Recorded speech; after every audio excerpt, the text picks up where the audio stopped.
Hola, ¿qué tal, amados hermanos? ¿Cómo están? Un gusto saludarlos. Esta es la segunda sesión de la semana 6 para Ciencia Política en la licenciatura de Derecho en la Universidad Daniel Ost. Y es para mí un privilegio poder saludarlos, poder estar con ustedes y avanzar en este tema muy interesante de la cuestión partidista. Y estaremos enfocándonos directamente a lo que son los partidos políticos como sistema y también el proceso electoral en el que nosotros interactuamos para definir quiénes los representan dentro del poder político en México. Dios los bendiga muchísimo. Vamos a dar inicio y estoy pendiente con tareas con ustedes. Espero que no haya inconveniente. Cualquier cosa háganmelo saber.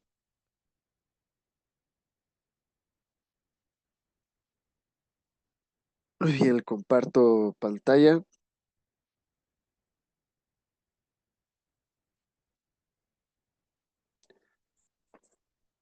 Y bueno, un sistema de partidos, al menos en la concepción contemporánea, consiste el número, tamaño y tipo de partidos. Y perdón el ruido externo, los vecinos con sus motos. Bueno, es el ruido que se oye. Y tipos de partido que compiten para obtener la preferencia de los ciudadanos y eventualmente el poder político. Eso es a lo que se va a enfocar el sistema de partidos. Y cómo es que esos partidos interactúan con nosotros, veremos algunos sistemas. Y bueno, finalmente son los representantes los que ostentan el poder, los grupos que al final ejercen y compiten por obtener el poder político y que nosotros le damos cabida y poder para que lo hagan. Bien, vamos a arrancar por el primer tipo que es el sistema unipartidista de partido único. En algunos momentos se le dice partido de Estado o autoritarios, eh, en otras ocasiones totalitarios, puesto que funciona bajo un régimen de este tipo. Y el primero que vamos a ver es el ejemplo chilo, y ahorita van a ver por qué les puse ese ejemplo de los chilos. Dentro de un sistema unipartidista, el poder político está monopolizado, solo existe un partido que representa todo y no permite la competencia. Características en este tipo de sistemas que puede llegar a ser un sistema más opresivo, intolerante, represivo, y hay un gran control coercitivo sobre la sociedad. Chile es así. Si bien usted viaja a China, seguramente podrá visitar los lugares turísticos y no verá pobreza ni desorden, pero obviamente Chile es muy grande y se ha sostenido a partir de la explotación directa de clases muy vulnerables, una explotación a nivel de esclavismo, y el sistema de partido así ha funcionado. Realmente funciona a partir de que no permita que haya competencia política. ¿Les ha funcionado? Sí, porque el desarrollo económico con un sistema unipartidista llega a ser mucho más estable, mucho más constante, pero a cambio sacrifica a muchísimas personas, las pone en vulnerabilidad, son explotadas para garantizar el capital fuerte de ese país. El sistema represivo del Estado es muy alto, el control estatal es muy alto y la explotación laboral es sumamente alta, y al grado de que hay ciudades que subsisten del trabajo de otras ciudades de más pequeñas, donde la totalidad de la población es explotada. En el campo es la misma situación. Y bueno, este tipo de partidos suelen llevar un enfoque totalitario, es decir, que el partido controla todo, controla las regiones, las provincias chinas, los estados separados de China, como Taiwán, o en el caso de Macao, o por ejemplo tenemos ahí algunas resistencias a China más al norte, que de hecho han sido aisladas. Todavía no hay mucha información acerca de esas provincias que están controladas hacia el norte chino, pero es evidente que nos enfrentamos a un régimen mucho más autoritario, controlador, donde el presidente de la República al mismo tiempo es el presidente moral, directo, político y representante del partido. Bien, eh, vamos a seguir avanzando aquí y disculpen el ruido externo, hay muchos vecinos con motos por acá y definitivamente sí es muy molesto que hacen bastante ruido. Bien, nos vamos al segundo ejemplo, que es el bipartidista. Es un sistema que evoca a solamente dos fuerzas y que tiene ventajas que ahorita vamos a ver. Dice el sistema bipartidista es un sistema político en el que hay dos fuerzas políticas principales concentradas en mayor parte el apoyo, concentran el apoyo del electorado. Y bueno, quiero hablar de las ventajas que tiene un sistema bipartidista. Lo que hace el sistema simplemente es, vamos a polarizar en dos partes al, al electorado. Casi siempre parte de un tipo de contexto donde hay conservador, liberal, izquierda, derecha, defensores del nacionalismo, apertura nacionalista y el ejemplo más claro y casi por antonomasia del bipartidismo moderno es Estados Unidos, aunque hay más países. Pero en este caso hay dos grandes grupos, el demócrata y el republicano. Mucha gente dice, entonces no existen otros partidos o candidatos. Sí los hay en provincias, hay en estados, hay en condados, ciertos grupos, incluso grupos en Delaware, por ejemplo, tenemos grupos extremistas del Ku Klux Klan que se les permite una participación y una representación local, alcaldes locales, pero las fuerzas que van a representar el poder en los estados, ya como gobierno estatal y gobierno federal, se divide en dos nada más. Tenemos por una parte a los republicanos que son más conservadores, más nacionalistas, con políticas más reservadas. Ahí tenemos a Donald Trump. Y siempre va a inclinarse por una idea de derecha, por ideas más del orgullo nacionalista blanco estadounidense, con ideas de proteccionismo, como ahorita los aranceles, tiene que ver directamente con su postura política. Tenemos los demócratas que son más abiertos, se consideran más de izquierda, con políticas éticamente más liberales, pero económicamente a veces llegan a ser un poquito conservadores en alterar las reacciones y la dinámica de la economía del país. Sin embargo, está muy marcado demócratas, republicanos. Y estas dos fuerzas convergen y obviamente la gente tiene las opciones de que siempre que alguien se considere, por ejemplo, cristiano conservador, va a tener una tendencia con los republicanos. Si es alguien que lucha o está a favor de las minorías, de algunos movimientos por los afroamericanos o por los latinos, pues se va a inclinar por los demócratas. Esto no quiere decir que todo latino apoya a los demócratas. Hay mucha cantidad de latinos que apoyan a los candidatos republicanos porque al final consideran que si protegen y son más serias las propuestas que tienen. Entonces, en un sistema bipartidista, para no rompernos la cabeza, el- en la época de elecciones solo tenemos dos opciones, la que se inclina más hacia tu pensamiento o la opositora. Entonces, desde antes de las elecciones, una de las ventajas es que ya se puede saber quién va a ganar de acuerdo a las propuestas.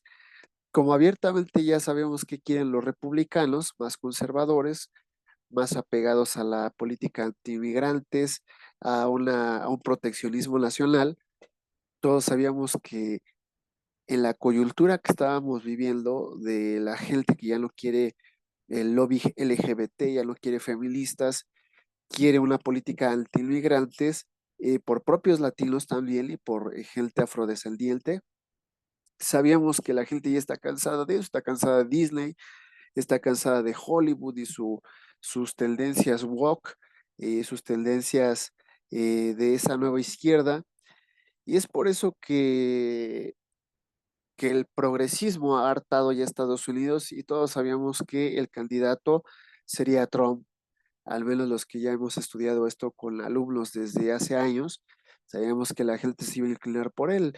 Y obviamente eh, era visible, y ya Kamala Harris en su candidatura se veía que iba a seguir con la misma tendencia woke, la misma tendencia progresista, y esto nos ayuda a facilitar mucho el proceso electoral que ahorita veremos más adelante. Bien, vamos al sistema de partidos, en donde hay partidos multipolares. Sistema de partido multipolar, bueno, es donde hay más de tres o más. Eh, Hay dos versiones de este multipolar. Este último sistema, el multipolar, se divide en dos, el limitado y el pluralismo. Nosotros estamos dentro, oscilando entre los dos, y ahorita les voy a decir por qué. Estamos entre los dos, entre el limitado y el plural, y ahorita les explicaré por qué. Vamos a identificar que el limitado hay hasta 5 partidos que están participando, y tenemos el pluralismo extremo, donde hay más de 5 partidos. Por ahí también tenemos el atomizado, que veremos qué es esto. Pero para darnos una idea, es que sí permite que haya muchos partidos, pero que realmente a nivel nacional y en presencia federal de un país solo hay opciones limitadas. Y un ejemplo es México. Aquí y ahorita lo estaremos viendo, solo nos han gobernado 3 partidos durante casi 100 años, de 1929 a la fecha. Entonces, solo ha sido el PRI, el PAN y Morena, y han sido los 3 que lo representan. Vimos que hay más, pero en realidad en el país de presencia nacional, por el momento solo son 6. Tenemos por otra parte en el pluralismo extremo eh, algo que nosotros no funcionaría, y les voy a explicar por qué. Cuando hay 3 fuerzas políticas, 4, como fue la elección pasada, a veces se, se vuelve más fácil que haya dos alternativas fuertes y una alternativa débil, como fue el caso de Movimiento Ciudadano, y por ahí tuvimos uno independiente que no luchó por ser reconocido, que fue Verástegui, pero no logró nada. Y nos damos cuenta que lo que hace es dividir las dos partes, ¿no? Los que querían continuar con el proyecto de Morena, los que quieren regresar al formato de PRI o PAN, y los que buscan una alternativa nueva que descubrir, como lo era Movimiento Ciudadano. Entonces, sí es plural, sí tiene 3 o más opciones, pero tampoco abre tanto el panorama, porque eso complicaría el momento del conteo de votos en nuestro sistema electoral, en nuestro sistema de partidos. Eso pasa.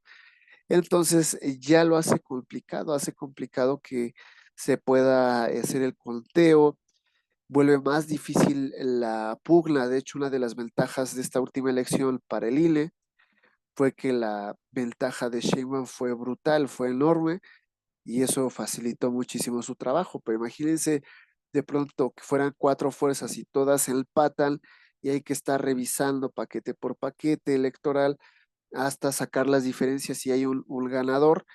Y por eso es que se limita, si haya participación de muchos, pero no tanta que pueda confundir o complicar. eh, Voy a apagar tanto mi cámara porque por ahí se está trabando, o que pueda complicar la situación de la elección y el conteo. Pero tenemos casos de pluralismo extremo, donde hay más de 5, y en este caso de donde hay más de 5, solo se dan sociedades que tienden a la dinámica constante y que está dentro de países con una multiculturalidad enorme. Uno de ellos es, por ejemplo, España. donde hay partidos que van a representar a la provincia y las provincias de Euskadi y de Santander, que se les considera como el País Vasco y que son separatistas y que buscan intereses y la lengua incluso es diferente, sus símbolos, sus banderas, y que no son reconocidos como estados apartados, pero dentro de ahí tienen otros partidos, así que se hace un pluralismo extremo, pero por necesidad. Entonces, para evitar los conflictos, pues cada provincia se le da la posibilidad de que ganen alguno de sus partidos. Y a nivel parlamentario, pues se debe de mantener un parlamento fuerte que designe un primer ministro y una elección directa de presidente que generalmente tiene que ir con una fuerza muy general, y en España es el problema que han tenido, que los partidos que ganan a veces van en contra de toda la oposición, no solamente del País Vasco, sino de los catalanes, de los araneses, de los aragoneses, y, y bueno, sabemos que hablan muchas lenguas, y el asturiano, por ejemplo, y que no se sienten representados con los reyes de Castilla ni con la política. Es por eso que en este tipo de sistemas abundan muchas opciones. Y la que yo les puse aquí, bien,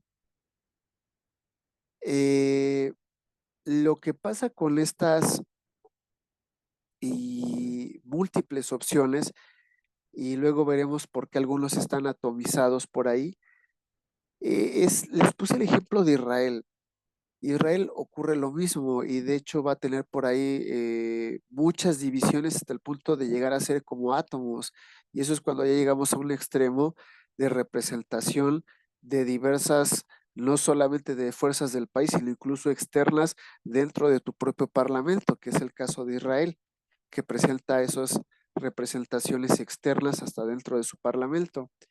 Israel cuenta con al menos 13 partidos nacionales, eh, entre los que se han intercalado el poder, y la razón por la que ellos siguen manteniendo un sistema extremo, pluralismo extremo, es que pasa lo mismo. Dentro de Israel se habla el hebreo, pero también una gran cantidad habla todo el inglés. Hay bastante migración de gente que habla castellano. Hay mucha migración de gente que habla el catalán. Hay mucha migración e interacción con el idioma árabe, y tiene provincias que en algún momento históricamente le pertenecieron, como es la Franja de Gaza, como es Cisjordania, y que aunque están aparte, tienen representaciones de Israel en sus propios parlamentos, pero también sus propios parlamentos tienen representaciones acá. Eso es a lo que llamamos como que están atomizados. Y es un sistema demasiado plural, con puntos atomizados dentro de Palestina, y los palestinos también tienen como que sus células políticas dentro del Parlamento de Israel, y eso ha sido por necesidad. A diferencia de México, no necesitamos tantos representantes porque finalmente los partidos a veces ponen sus propias comisiones indigenistas, comisiones por diversidad o comisiones de representación de iglesias que ha habido, lo cual ha sido peligroso. Ha habido partidos que han querido poner comisión y lo han logrado. Pero en el caso de Israel es demasiada la diferencia, la variedad, tanto territorial como lingüística, como cultural y religiosa, que habrá quienes son totalmente liberales y aceptan a los católicos, evangélicos y islámicos, pero por otra parte están los que dicen, no, nosotros tenemos que proteger nuestro origen étnico, nuestra lengua original, y tenemos que luchar por la purificación de Israel. Así que por esta razón es que ellos tienen un sistema pluralista extremo. Bien, vamos a avanzar. ¿Qué pasa con el sistema electoral mexicano?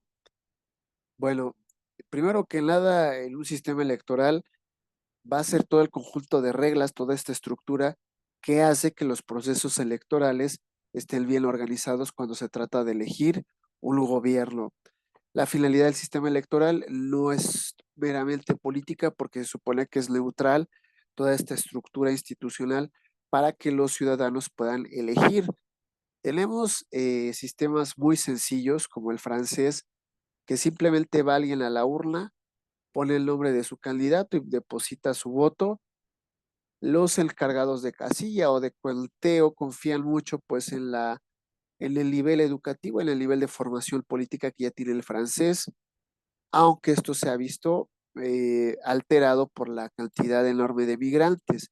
Si bien el europeo, en ese sentido, como avance tiene, que sí está muy preparado ya en la educación política, desde pequeños llevan cierta formación, él tienes una gran cantidad de migrantes latinos, tienes una gran cantidad de migrantes árabes y de migrantes africanos, los cuales no tienen esa formación y han hecho complicados los últimos procesos electorales.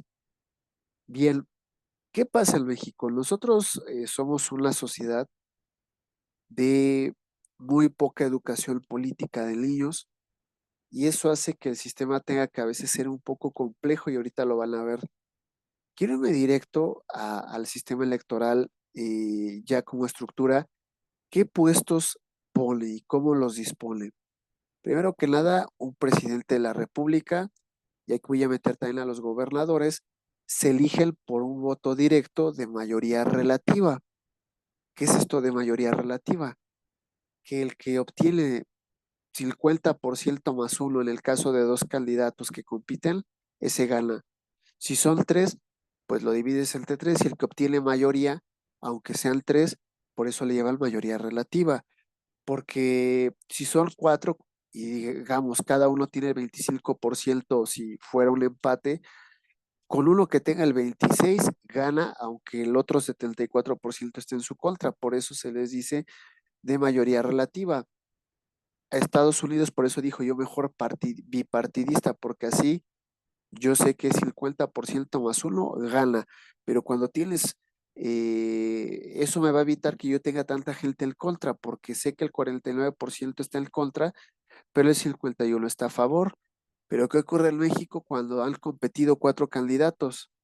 A veces con el 39% gana un candidato y tiene el 61% del país en su contra. Es por eso que se ha pensado en algún instante si funcionaría en la carrera presidencial reducir los partidos a solo máximo tres opciones o incluso solo dos y evitar el gasto y el desgaste. Pero bien, tenemos también 300 diputados por mayoría relativa. Voy a hacer una pausa. Hay en total 500 diputados federales. 300 los podemos elegir nosotros. Igual, mayoría relativa, el que obtiene más votos junto con los demás partidos compitiendo es el que gana, pero los otros 200 electos son por representación proporcional. Bien, ¿cómo se eligen a estos candidatos que nosotros no vamos a votar? Bueno, se hace una lista regional votada por circunscripciones plurinominales y para pronto.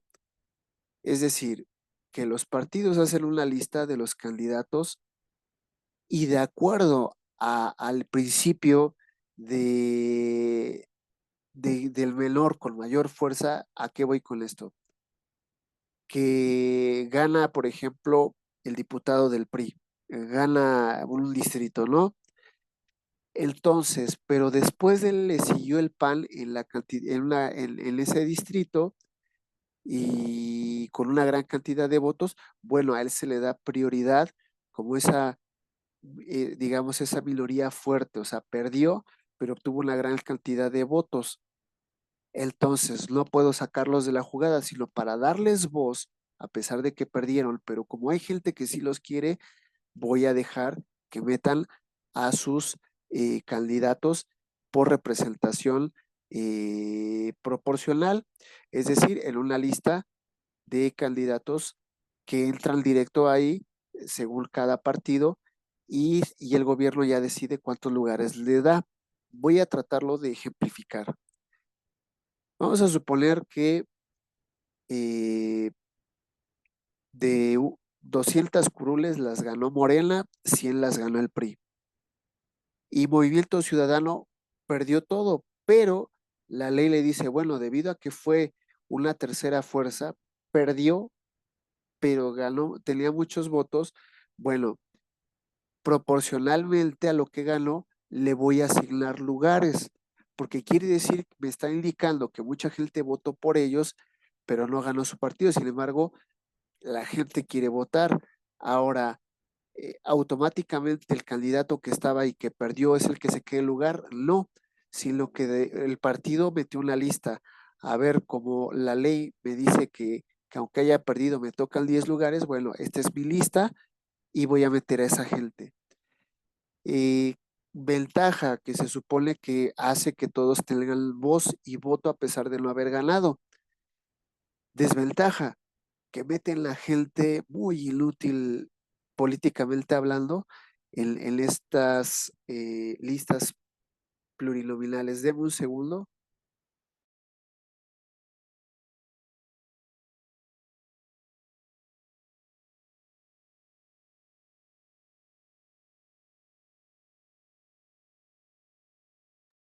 Ok, gracias. Bien, ese es cuando oigan plurinominales, así es como los nombran. Y de esa forma, por ejemplo, gente como Ricardo Anaya, que traía problemas legales, alcanzó a ser senador o diputado, porque los senadores también hay esa opción. La idea original era que todos tuvieran acceso a la participación, ¿no? Que aunque fuera mi partido muy pequeño, pero si una parte de la población votó por mí, pues quiere decir que yo debería tener el derecho de, a pesar de no haber ganado, y no ser mayoría, me dieran ciertos lugares para yo representar a toda la gente que está votando por mi proyecto. Sin embargo, muchas veces esos partidos que entran en las listas plurinominales, hay unos que a veces solo ganan 2 lugares. Eso le pasó al partido Nueva Alianza por ahí antes de desaparecer y ganó 2 lugares y lo que hacían ellos era vender su voto. Se les llama a veces partidos parásitos ya dentro del Congreso porque se dedican solo a vivir de vender votos. Por ejemplo, para tal reforma quedó empatada la votación y ahora nada más Nueva Alianza nos faltan sus 2 votos, con lo cual se define aprobar el aborto, un ejemplo. Y ellos lo que dijeron fue, a ver, los que están a favor, ¿cuánto dinero me ofrecen? Los que están en contra, ¿cuánto me ofrecen? Y el que más me pague, pues yo voto a favor de su propuesta para que gane. Así funciona lastimosamente. En el caso del Senado, tenemos un total de 124 y voy a hacerle el cálculo. Tenemos 128, una disculpa porque aquí lo hacemos por estado. 128 senadores de la República. Bien, ¿y qué pasa con esos 128? Bueno, lo que ocurre es que son 4 por estado, 4 regiones representadas por estado. Y esto significa que el 96 de esos 128 son elegidos por lo mismo, el voto directo, mayoría relativa, pero 32, es decir, uno de cada estado, fue elegido por la representación proporcional. Y es ahí como llegan diversos senadores que nadie votó o gente que estaba exiliada en otro país, perseguida por la ley, y una vez que obtiene el fuero, regresa al país y entra como plurinominal al Senado.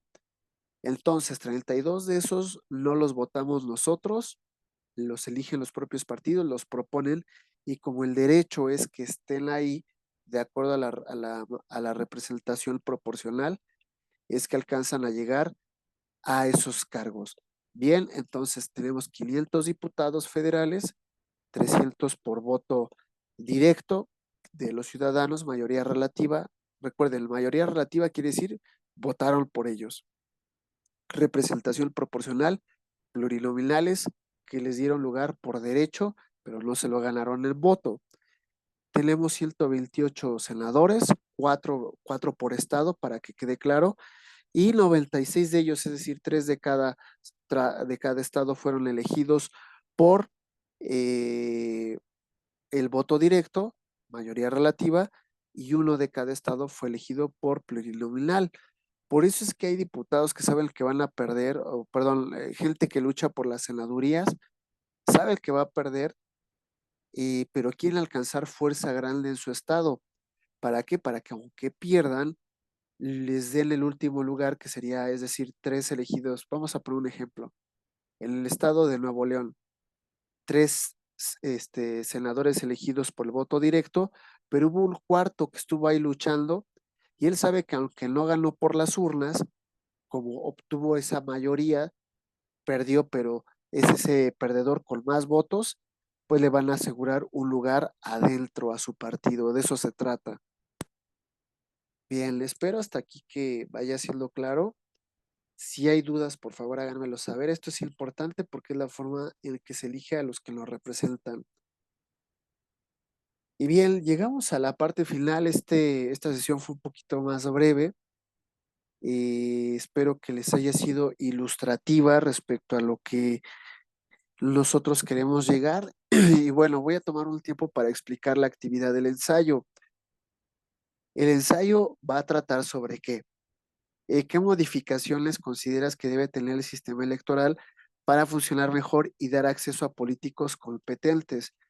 Ya vimos que la idea original es que todos participaran, que si gente votó por ti, aunque perdiste, bueno, por derecho vamos a darte un cierto lugar, esos eran los plurinominales, pero esto se prestó a gran cantidad de corrupción, se ha luchado, algunos han propuesto reducir y que ya no existan plurinominales y todos sean por mayoría relativa. Otros dicen que es injusto porque sí hay partidos que les han dado voz y voto gracias a las listas plurinominales. Eh, entonces, ustedes van a, de acuerdo a lo visto, investigando en otras fuentes, van a tratar de encontrar eh, cuál sería o qué mejoras puede haber en este sistema electoral. Ahora, no hablamos todavía de procesos electorales, es un tema todavía más profundo, cómo es que es el proceso electoral, cómo es el conteo distrital. No nos da el tiempo, pero son temas muy interesantes. Lo que les voy a pedir para este ensayo es que lo hagan a mano. Yo sé que ustedes pensarán que es muy arcaico hacerlo a mano, pero es algo que me gusta trabajar con los alumnos, tanto con ustedes como los que he tenido en nivel medio superior, porque al usar nuestra mano, evitamos que los comandos tanto de una inteligencia artificial como de las propias aplicaciones del Office, pues nos estén facilitando y no nos hagan razonar. Esa es la manera. Al hacerlo a mano, yo les pediría que por lo menos nos fuerce un poquito más a leer. Yo sé que lo hacen y no es por una cuestión de complicárselo, pero siempre que volvemos al análisis escrito, para mí me queda un poquito más de eh, certeza de que ustedes están retomando el tema, lo están pensando, lo están abordando, háganlo con tiempo y vamos a subirlo en fotografías. Obviamente puede ser una fotografía la primera página y el segundo la otra. Por favor, vamos a hacerlo así. Se los pido de favor que sea de esta manera. Y repito que esto nos ha ayudado a retomar la actividad de hacer las cosas a mano, de trabajar en ello. Entonces, tenemos todavía hasta el día domingo para hacerlo. Por ahí también tenemos muchas cosas pendientes con algunos de ustedes. Ya una semana de atraso, me preocupa un poquito porque yo tengo que terminar evaluación antes del examen. Si el examen es a final de febrero, quiere decir que para la siguiente semana yo ya debería tener evaluado todo y me falta mucho y yo les encargaría mucho eso porque me complica a veces las cosas para evaluar. Todo lo que por favor sean ensayos, mapas mentales, todo, súbanlo directo a la plataforma. Esa parte no me la envíen por WhatsApp porque a mí me complica porque tengo que estar buscando semana por semana a ver dónde coloco la evaluación y a mí me complica las cosas luego. Yo entiendo cuando es video, sí, cuando es video pues es más fácil ubicarlo, pero yo les encargaría solo eso, por favor. Eh, por ahora quiero nada más concluir que nuestro país cuenta con un sistema electoral uno de los mejores, a pesar de que lo vean ustedes deficiente, porque nuestro sistema pues trata de ser incluyente de todas las fuerzas de representación. Y solo quiero concluir con lo que está prohibido. De acuerdo a nuestra ley, no pueden participar pastores, no pueden participar sacerdotes, no puede participar gente con antecedentes penales, no puede participar extranjeros, no pueden participar para candidatos menores de edad, no puede participar gente con algún tipo de enfermedad que le impide ejercer el cargo. Es decir, puede estar en silla de ruedas, sí, porque no le impide ejercer el cargo, pero si es una persona que le han detectado una deficiencia en su cerebro, la cual no le impide tomar decisiones, no puede ser candidato. Así que es un sistema muy determinado, muy claro. El problema, y yo creo que ustedes me darán la razón, ha sido los actos de corrupción, los actos de nepotismo, de compadrazgos, el, el- la falta de conocimiento del sistema político por parte de los propios políticos y de sus funciones. Así que en general es el problema que tenemos no solo nosotros, sino yo creo que también toda América Latina y cualquier país de tercer mundo. Bien, esa es la tarea. Ya tenemos otra por ahí, que es un mapa conceptual. Bueno, ya lo vimos en la clase anterior. Por favor, y se los pido, súbanlo directo a la plataforma. Solo en el caso de los videos, sí mándenmelo porque sé que no los recibe la plataforma. Mándenmelo por WhatsApp, mándenmelo por correo, pero todo lo demás, por favor, súbanlo en los espacios designados en la plataforma. Se los agradezco mucho. Que Dios los bendiga. Estoy para servirles. Ha sido un gusto estar este espacio. Fue un poco más breve y la verdad es que extenderse en hablar de más de los partidos, pues nos llevaría demasiado tiempo. Ahorita por cuestiones también de mi espacio y no me es posible grabar más, si no me encantaría meterme a la temática ya de los procesos electorales, pero eso sí llevaría a otra sesión extra. Que Dios los bendiga mucho, estoy para servirles cualquier cosa, estamos en contacto y por favor, si hay dudas o comentarios, háganmelo saber y estamos en contacto. Dios los bendiga mucho y saludos desde aquí, desde Atizapán de Zaragoza.